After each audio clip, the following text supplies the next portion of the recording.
할렐루야. 그리스도인은 율법의 정죄로부터 자유함을 받은 사람들입니다. 예수님께서 십자가에서 저와 여러분들의 죄를 위하여서 대속의 죽으심으로 예수님께서 단번에 죽으신 대속의 십자가의 죽으심으로 말미암아서 우리들의 영원한 속죄가 이루어졌음을 성경은 우리에게 말씀하고 있습니다. 특별히 히브리서 9장 10장 9장 넘어가는 내용들을 보게 되면은 바로 우리가 단번에 예수 그리스도를 믿음으로 말미암아 영원한 죄의 사함을 받았으므로 로마서 8장 1절의 말씀 보면 결코 우리에게 정죄함이 없다고 말씀합니다. 그러므로 예수 그리스도 안에 있는 자들에게는 결코 정죄함이 없나니 이는 예수 그리스도 안에 있는 생명의 성령의 법이 죄와 사망의 법에서 너를 해방하였음이라고 선언하고 계신 것을 로마서 8장 1절의 말씀을 통해서 살펴볼 수가 있습니다. 그러므로 성도들은 예수님 믿고 모든 죄의 속죄함을 받을 뿐만 아니라 구원받을 뿐만 아니라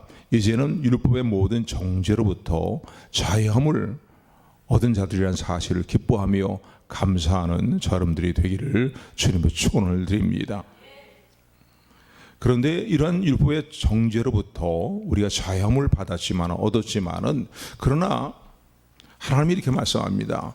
너에게 주어진 자유를 육체의 욕심을 이루는 일에 사용하지 말고 너에게 주어진 자유를 너의 죄악의 일들을 가리우는 데 사용하지 말고 오직 하나님의 종들처럼 그렇게 행하라라고 말씀합니다.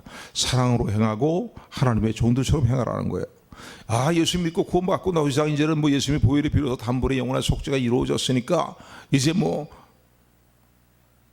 자유인데 내게 자유가 주어졌는데 그러면서 내 멋대로 살지 말라는 말씀입니다. 나를 구원해 주시고 영원한 속죄를 이루어 주시고 자유함을 주신 하나님의 기대가 무엇입니까? 사랑하는 딸아, 사랑하는 아들아, 그 자유함을 가지고 이제는 오히려 성도를 섬기는 종로로서 하여라 이거예요. 예수님께서 우리를 섬기는 자로서 우리 가운데 계신 것처럼 너희들도 그 자유함을 가지고 성도를 섬기고 하나님을 섬기는 그런 삶을 살아가며 또 그 자유함을 가지고 육체의 죄악의 일들을 가리우는 데 사용하지 말고 하나님의 종들처럼 섬겨라, 하나님을 섬겨라고 그렇게 말씀하고 계십니다. 아멘, 아멘. 그래서 오늘 우리는요, 우리에게 주어진 자유를 가지고 내 자신을 기쁘게 하고 즐겁게 하는 일들, 육체의 어떤 육신의 정욕, 안목의 정욕에 이생의 자랑에 치우치는 이런 삶의 일들을 즐기고 그리고 내 자신을 그런 일들 통해서 기쁘게 하는 일들에 사용하지 말고 이제는 그 자유함을 가지고 이웃 연약한 성도를 섬기며 또 이웃을 섬기며 덕을 세우며 이런 삶의 일들을 통해서 하나님께 영광을 돌리는 저 여러분들이 되기를 주님으로 축원을 드립니다. 그래서 오늘 15장 1절의 말씀 보면 이렇게 말씀합니다. 우리 15장 1절 말씀 우리 다 같이 한 목소리로 뜻을 생각하면서 교독합니다. 합독합니다. 시작. 우리 강한 자가 마땅히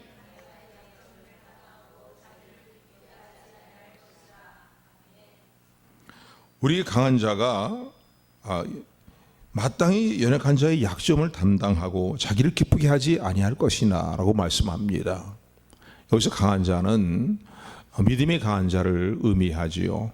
또 포괄적으로 넓게 생각해 본다면은 뭔가 상대방보다 내가 강한 위치에 있느냐, 그런데 예수 그리스도를 믿는 사람이냐, 그렇다면은 네가 그 너보다 연약한 자들을 어떻게 대해야 될 것인가, 네가 믿음의 강한 자의 반열에 속해 있느냐, 그렇다면 너보다 믿음이 연약한 자들에 대해서 어떻게 대해야 될 것인가에 대해서 교훈하신 내용이 오늘 15장 1절의 말씀입니다.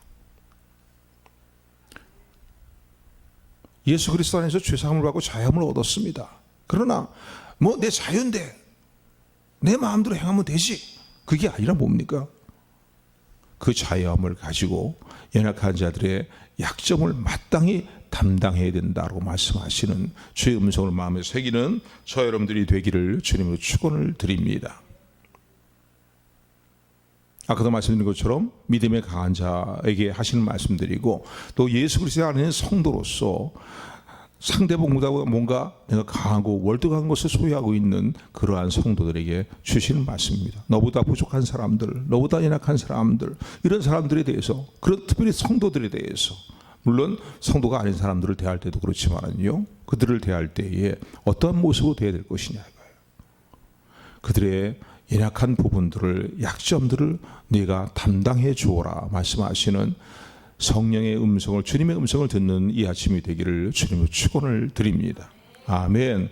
여기서 담당한다라는 말씀의 의미는 뭐냐면요,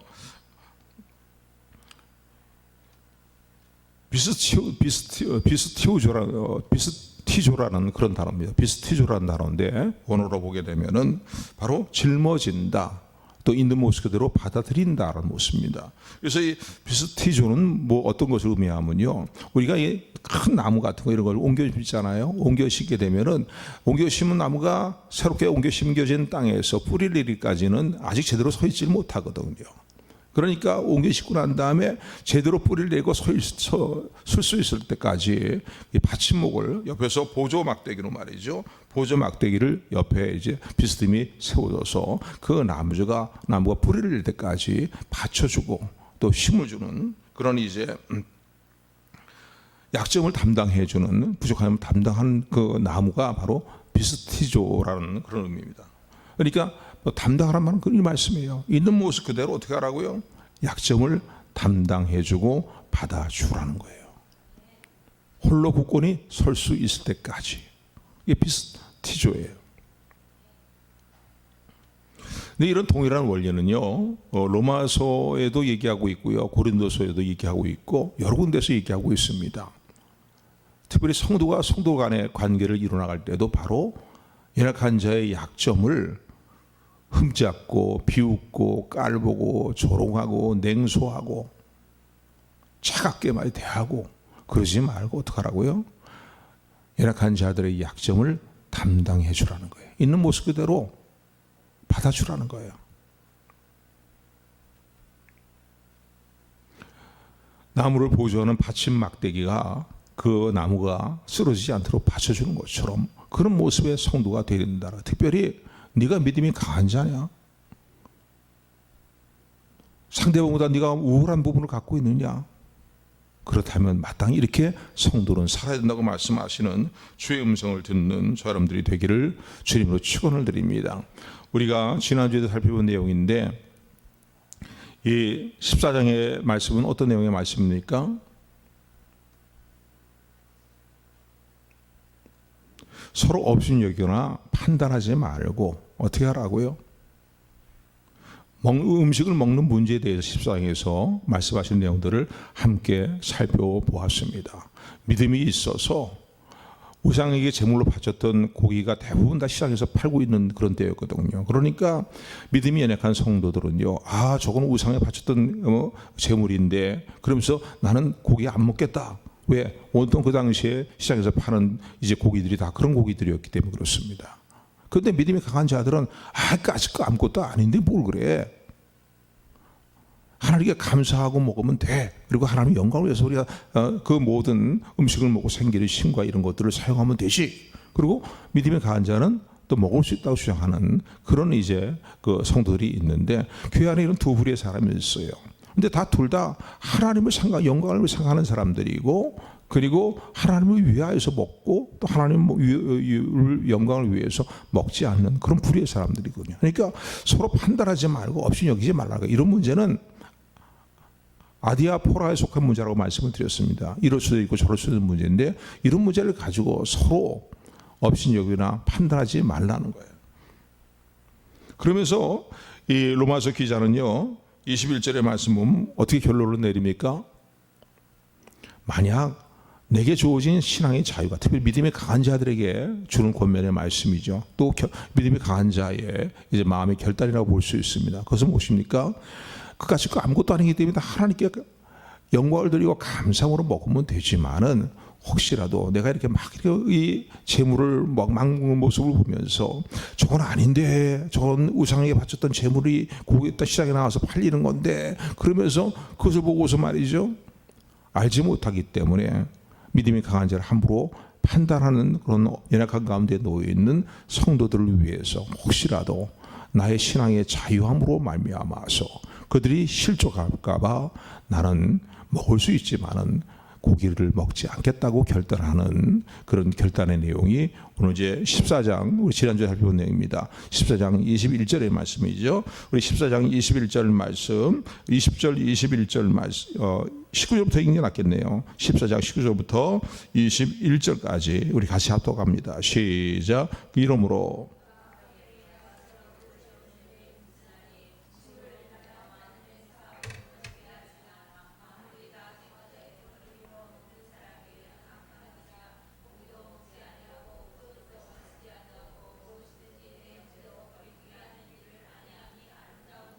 아멘. 이런 문제를 가지고서 형제로 하여금 신앙생활에서 걸림돌이 되게 만들거나 형제로 하여금 뭔가 꺼림칙한 마음을 가지고 생활하게 하거나 그렇게 하지 않는 것이 아름답다는 거예요. 내게 있는 자유로 말미암아서 다른 사람에게 마음에 상처를 주거나 고통을 주거나 피해를 주지 않도록 하는 것이 아름답다는 거예요. 그래, 너는 믿음이 강한 사람인데 먹을 수 있어. 먹어도 돼. 그렇지만은 너의 그 자유함이 혹시라도 너보다 연약한 자들에게 상처가 되고 아픔이 되고 마음에 트라우마가 된다면은 그런 일을 해서는 안 된다는 거죠. 그러니까 우리 성도는요, 저도 잘하는 건 아니에요. 저도 잘 못하는데 그런 이 마음을 꼭 가져야 됩니다. 믿지 않는 자들보다, 믿지 않는 사람들보다 성도는 남에 대한 배려가, 사랑으로 더 배려가 깊은 배려를 가지고 살아야 된다는 사실을 기억하시기를 주님으로 축원을 드립니다. 결국 사랑의 배려예요. 더 단순히 도덕적인 윤리적인 차원을 뛰어넘어서 사랑으로 배려하는 이런 마음을 가지고 행해야 될 것을 말씀합니다. 그런 동일한 맥락 하에서 15장 1절 동일한 맥락의 말씀인 거예요.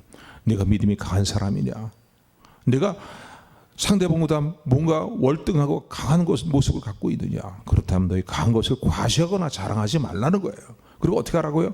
과시하거나 자랑하지 말고 오히려 하나님께 너에게 더 주신, 너에게 은혜로 주신 그 상대방보다 더 월등하거나 강한 일들, 그 모습을 가지고 상대방을 섬기고, 그리고 상대방이 더욱더 온전한 믿음 가운데 세워지는 일들을 돕는 삶을 살아라 라고 말씀하시는 주의 음성을 듣는 저 여러분들이 되기를 주님으로 축원을 드립니다.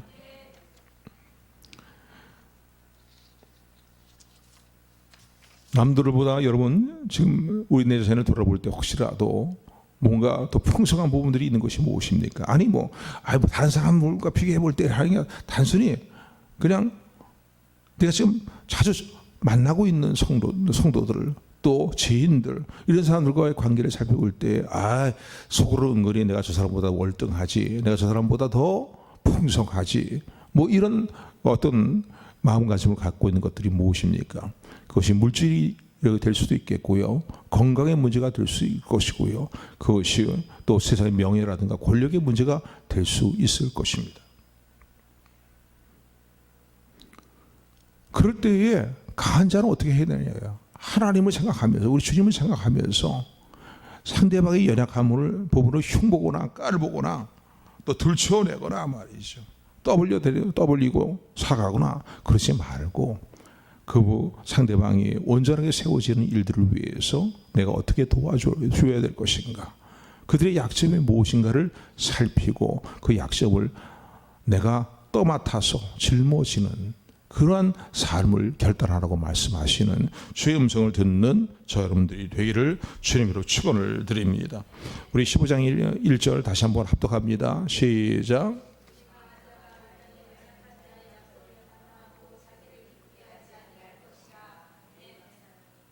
두 번째는 강한 사람이 연약한 자들에 대해서 어떻게 대해야 될 것인가. 자기를 기쁘게 하지 마요. 약점을 담당할 뿐만 아니라 자기를 기쁘게 하지 말고, 그 강한 것을 가지고 자기를 기쁘게 하지 말고 상대방 연약한 자들을 기쁘게 하는 일에 기쁘게 상대방을 하는 일 하도록 그들을 대하라는 겁니다. 남다른 은혜가 있어갖고 믿음이 내 더 깊습니까? 믿음 깊은 사람입니까? 성숙한 사람입니까? 또 하나님께서 은혜와 복을 남들에게 더 많이 주셔서 물질이 더 있습니까? 건강이 더 있습니까? 지혜가 있습니까? 명철이 있습니까? 재능이 더 있습니까? 명예와 권력이 있습니까? 그것을 가지고서 나 기뻐하는데 온통 내가 자랑하고 과시하고 나를 기쁘게 하는 일에 사용하지 말라는 거예요. 그렇게 행하지 말라는 거예요. 네가 진정한 그리스도의 사람이라면, 예수 그리스도의 사람이라면은 그렇게 살아서는 안 된다는 거예요. 그래서 오늘 이제 2절의 말씀입니다. 우리 2절 말씀 같이 합독합니다. 시작.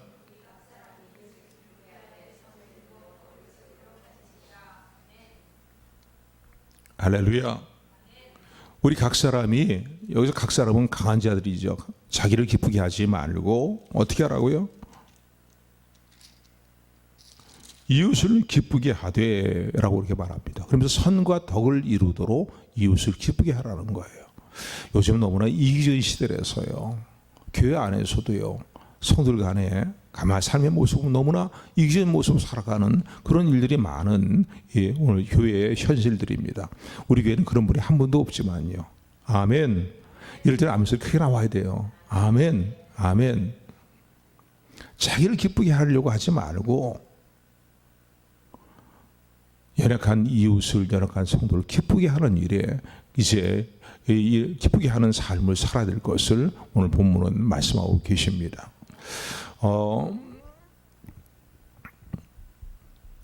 담배를 피우는 일에 대해서 여러분은 어떻게 생각하십니까? 우리나라는 이제 그 나라의 어떤 특수한 형편상 복음이 들어왔을 때에 이제 주초를 금지하는 이것이 하나의 교회의 관례가 되었습니다. 그래서 좋은 관례들은 지켜나가기 좋지요. 그러나 여러분, 담배를 피운다고 해서 죄가 됩니까? 성도가 담배를 피운다 했을 때 우리나라의 관례상을 볼 때는 이건 아닌데라는 생각이 들지만은요, 성경을 놓고 성경을 통해서 살펴보게 되면 담배를 피우는 문제는 죄가 되는 문제가 아닙니다. 왜냐하면 성경에 담배를 피우지 말라는 말이 한마디도 없기 때문에 그렇습니다. 그래서 서양이라든가 외국이라든가 이런 그 지역의 미국이라든가 이런 나라에 있는 교회들의 성도들은요, 담배 피우는 성도들이 참 많습니다. 그러니까 담배 피워도 괜찮다고 그랬으니까 담배 피워야지, 뭐 이런 성도는 한 사람도 없기를 바랍니다. 아멘.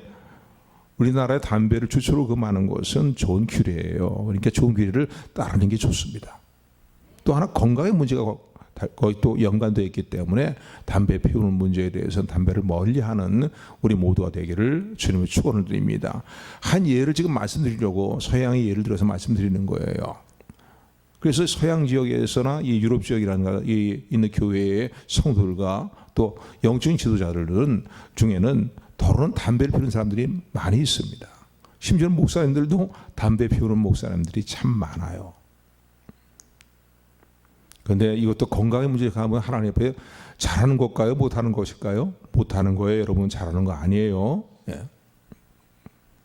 그런데 이 설교로서 많은 성도들에게 이제 존경받는 목사님이 계셨습니다. 그 목사님은 실존 인물인데 스폴전 목사라는 분이십니다. 그래서 이 스폴전 목사님의 설교에 대해서는 많은 분들이 참 은혜를 받고 또 이 목사님의 어떤 삶, 목회의 모습이라든가 삶의 모습을 보면서 그분을 따르고 존경을 받는 그런 목사님이었습니다. 그런데 어느 날 이 스폴전 목사님이 심호하는 교회 바로 앞에 있는 가게에 담배가게가 있는데, 담배가게에 어떤 문구가 써붙여 있었냐면요, 스폴전 목사님이 즐겨 피는 담배가 저희 가게에 있습니다라는 거예요. 저희 가게에서 파는 담배는 스폴전 목사님이 즐겨 피우는 담배를 지금 팔고 있다는 거예요. 그래서 성도들이 깜짝 놀래가고서 목사님께 막 달려와서 목사님 저 앞에 있는 담배 가게에서 써붙여놓은 문구 보셨습니까? 무슨 문구인데요? 그랬대. 목사님이 즐겨 피우는 담배를 추려니까 아마 그 가게에서 선전하기를 원하는 내용은 뭐냐면, 스폴전 목사님 우리 가게에 와서 담배 사간다 이거죠. 그런 담배가 있다 이거예요. 그러니까 선전하게 이제 붙여놓은 겁니다. 했더니 스폴전 목사님이요, 그 이제 이야기를 듣고서는 빙그레 웃으시면서 그런 말씀을 하시더라는 거예요. 이제 내가 담배를 끊을 때가 된 것 같습니다. 그러더라는 거예요. 그러고 나서 정말로 이 스폴전 목사님 그렇게 담배 골초였는데 담배를 딱 끊어버리셨다는 겁니다. 그래서 하도 이상해서, 왜냐하면 스폴전 목사님의 그 지도하에서 성장하고 있는 그런 이제 성도들이니까요. 아, 목사님 전에는 그랬잖아요. 담배 피우는 문제 이런 문제는 다 비본질적인 문제이고 본질적인 문제가 아니기 때문에 이럴 수도 있고 저럴 수도 있는 문제라고 말씀하지 않았습니까? 그래서 여태까지 우리 목사님이 담배 골천과 우리 알면서 우리 그렇게 이해를 했는데요. 어떻게 담배를 딱 끊어버리셨습니까? 라고 질문을 했다는 거예요. 그랬더니 또 이스폴저 목사님이 다시 한번 빙그레 웃으면서요. 뭐라고 말씀하시냐면은 내가 계속 그런 문구가 가게 앞에 붙어 있는 걸 보면서도 그 가게에 가서 담배를 계속 사서 피거나 담배를 계속 피게 되면은 성들이 나의 이 모습을 보면서 더 담배들을 피우는 일에 열중하지 않겠습니까 말이에요. 그리고 성들이 건강이 얼마나 안 좋아지겠습니까 말이에요. 그래서 나는 담배를 끊었습니다 라고 그렇게 얘기하더라는 거예요. 바로 이거예요 여러분요. 나를 기쁘게 하지 아니하고 뭐예요? 나보다 연약한 자를 기쁘게 하는 삶의 모습이다라고 말할 수 있습니다. 미국의 투데이 뉴스라는 뉴스에서 이제 투데이 뉴스라는 이 신문에서 이제 보도된 내용인데 어떤 내용이냐면요. 콜로라도 주에 있는 브룸필드 메리디안이라는 초등학교가 있는데 이 학교에서 80명의 초등학교 학생들이 단체로 삭발을 한 내용이 이제 기사로 실렸습니다. 아니 도대체 이 아이들이 뭐 한창 예민한 나이의 아이들이 말이에요. 단체로 80명씩이나 삭발을 했는가? 그게 기사거리가 되죠. 그래서 이것을 조사해 보니까 실화인데 마리팩이라는 이 9살짜리 여자아이가 있는데 이 여자아이가 오스병에 걸려서 횡문 근육종이라는 암 종류의 일종이라고 해요. 그래서 장기간 암치료를 받음으로 말미암아서 머리카락을 다 잃어버렸다는 거야. 그러니까 9살 난 소녀, 이 소녀가 머리카락을 다 잃어버렸을 때 얼마나 부끄럽고 얼마나 수치스럽겠습니까? 근데 이 마리팩의 친구인 카메론이라는 여자친구 애가 있는데 그걸 보고서 너무나 안타까운 마음이 들어서요. 그래서 자기 엄마랑 상의를 했습니다. 엄마, 나 마리팩을 위해서 나도 머리를 깎아봐. 왜냐하면 학교에 가면 우리 반에 다 머리가 다 예쁘게 하고 있는 애들인데 걔만 머리가 없어갖고서는 얼마나 부끄럽고 수스럽고 얼마나 학교가 얼마나 힘들겠어. 그러니 내가 같이 머리를 깎고 그렇게 생활을 하면은 아무래도 마리팩이 조금 더 마음이 더 편안해지지 않겠어? 그리고 엄마한테 얘기를 했다는. 그랬더니 엄마가 얘야 그러면 너만 깎지 말고 엄마도 같이 깎을게. 그리고 우리 교장 선생님을 찾아가서 우리의 이런 의중을 이제 교장 선생님에게 말씀을 드리자.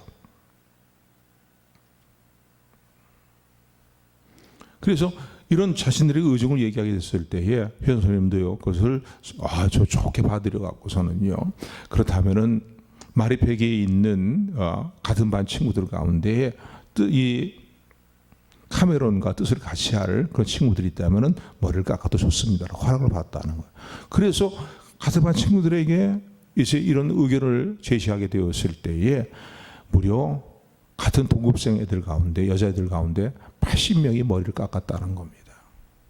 그러니까 마리팩이 학교 생활하는 데서 조금 더 마음의 부담을 느끼거나 마음의 뭐 눈치를 보거나 부끄러움을 느끼거나 그렇지 않고 자유롭게 말이죠. 학교 생활을 할 수 있는 기쁨으로 사회생활을 할 수 있는 학교 생활을 할 수 있는 그 상황이 됐다는 그런 기사의 내용입니다. 실화입니다.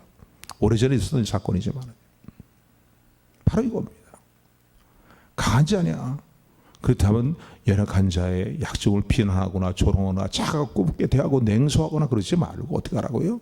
그 약점을 담당해주고 네 자신을 기쁘게 하지 말고 상대방을 기쁘게 하도록 하여라 라고 말씀하시는 주의 음성을 듣는 우리 모두가 되기를 주님으로 축원을 드립니다. 그런데 상대방을 기쁘게 하고 상대방의 약점을 담당하되 하나 중요한 이제 지침이 있죠. 그것은 뭡니까? 반드시 그것은 선을 이루고 덕을 세우는 방향으로 일들이 이루어져야 된다는 거예요.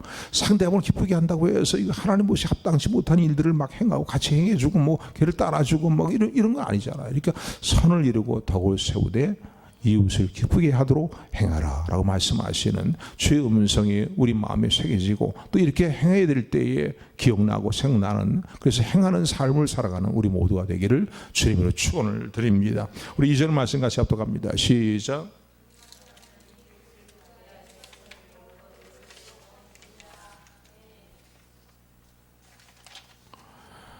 성도의 삶의 중요한 지침입니다. 특별히 믿음의 공동체인 교회 안에서의 삶의 지침은 더 그렇습니다. 믿지 않은 사람들 대할 때도 마찬가지지요. 야, 믿는 것들이 더 이기적이고 말이지, 더 연약한 자를 돌아볼 줄 모르고 말이지, 이런 말을 들으면 주님의 영광이 얼마나 가려지는 그 삶의 일들이 되겠습니까? 더구나 믿음의 공동체 안에서는 우리 이런 마음을 가져야 된다는 거예요.